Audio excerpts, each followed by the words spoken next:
الحمد للہ رب العالمین والصلاة والسلام علی سید الانبیاء والمرسلین۔ ناظرین، خیر مقدم ہے آپ کا کریم ٹی وی اردو میں۔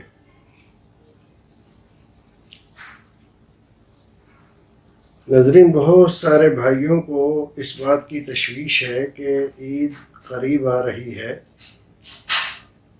اور ابھی ہم لاک ڈاؤن سے باہر نہیں ہوئے ہیں، نماز کیسے ادا کی جائے گی؟ تو ہم نے اس سے پہلے ایپیسوڈ میں کہا تھا کہ مسلمانوں کو مل جل کر اس سلسلے میں کوشش اور محنت کرنی چاہیے اور حکومت پر یہ مطالبہ واضح کرنا چاہیے کہ عید کی نماز صرف نماز نہیں ہے، یہ ہمارا تہوار بھی ہے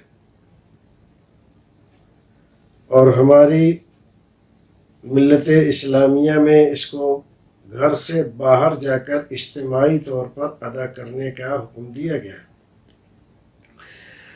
لہذا ہمیں اجازت دی جائے کہ ہم کم سے کم یہ ایک دن اور ایک بار کا معاملہ ہے، ایک دن کا معاملہ ہے، ہم جائیں اور وہاں ادا کریں۔ جو لوگ بیمار ہوں، مشکوک ہوں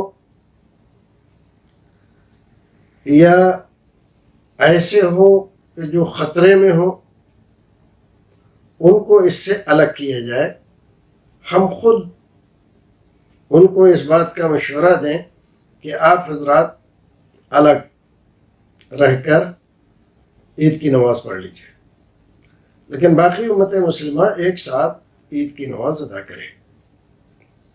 اب کس حد تک مسلمانوں نے، مسلم تنظیموں نے اس پر عمل کیا ہے یا اس کے لیے تیار ہیں، اس کا تو ہمیں علم نہیں۔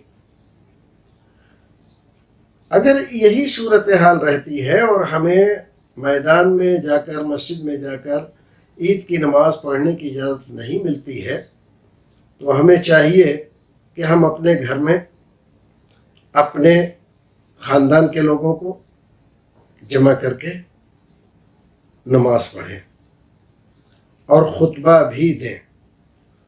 خطبے کا جب لفظ آتا ہے تو ہم یہ تصور کرتے ہیں کہ کم سے کم 15-20 منٹ تو بولنا چاہیے، اور اتنا ہم لوگوں کے پاس ہے نہیں ہے۔ تمام لوگوں کو علماء، خطبہ، مولوی حضرات کہاں میسر ہوں گے؟ عام آدمی کیسے خطبہ دے سکتا ہے؟ تو اس چیز کو آپ پہلے سمجھ لیجئے۔ خطبے کے لیے یہ ضروری نہیں ہے کہ آپ بہت لمبی چوڑی عربی میں تمہید باندھیں گے، یا جیسے جمعے کے خطبے میں خطبہ دیا جاتا ہے عربی میں کافی لمبا، ویسا ہی آپ کو کرنا ہے۔ نہیں، خطبے کا تصور اسلام میں خاص طور سے اس طرح کی صورتحال میں صرف اتنا ہے کہ خطبہ مشتمل ہو اللہ کی تعریف پر، رسول محترم پر، درود پر، صحابہ کرام، تابعین اعظام، امامان دین، ان کے لیے دعائے رحمت پر، اور اسی کے ساتھ کچھ دین کی باتیں، نماز کی پابندی، روزے کی پابندی، اخلاق حسنہ۔ یہ سارے لوگ جانتے ہیں، جس انداز سے بھی آپ کہہ سکتے ہیں۔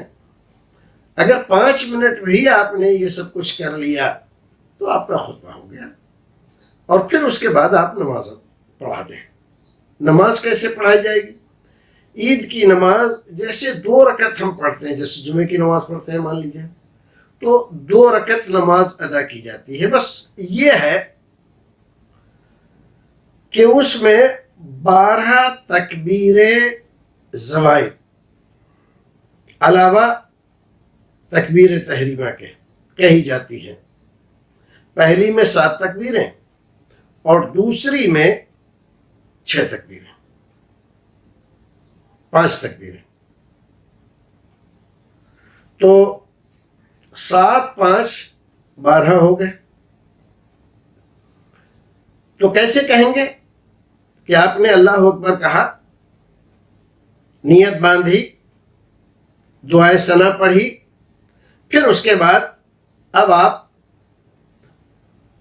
اللہ اکبر اللہ اکبر اس طرح سے کہیں گے۔ اور اس بارے میں اگرچہ اختلاف ہے تھوڑا سا کہ رفع الیدین کریں گے کہ نہیں کریں گے، تو دونوں مسئلے، آپ کرنا چاہتے ہیں تو آپ کیجئے، نہیں کرنا چاہتے ہیں نہ کریں، اس سے نماز کی صحت پر کوئی فرق نہیں پڑتا۔ جائز ہے کہ آپ رفع الیدین کریں، رفع الیدین کر کے اور آپ ہاتھ باندھ لیا کریں۔ اس طرح پہلی رکعت میں 7 تکبیر، دوسری رکعت میں 5 تکبیر۔ دوسری رکعت میں جیسے ہی آپ اٹھیں گے تو کچھ پڑھنے سے پہلے آپ 5 تکبیر کہیں گے، پھر بسم اللہ الرحمن الرحیم، اعوذ باللہ، بسم اللہ،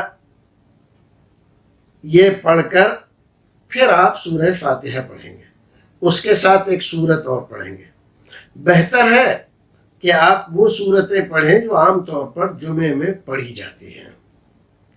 تو آپ اگر اتنا کر سکتے ہیں تو آپ عید کی نماز پڑھا سکتے ہیں، یہی طریقہ ہے عید کی نماز پڑھانا۔ تو آپ ایسا کر لیں، یہ آپ کی عید کی نماز ہو گئی۔ اللہ رب العزت ہمیں اور آپ کو پریشانیوں سے بچائے، اور اللہ کرے کہ اس وقت تک لاک ڈاؤن کھل جائے اور ہم میدان میں سنت رسول کے طریقے پر نماز ادا کر سکیں۔ السلام علیکم ورحمۃ اللہ وبرکاتہ۔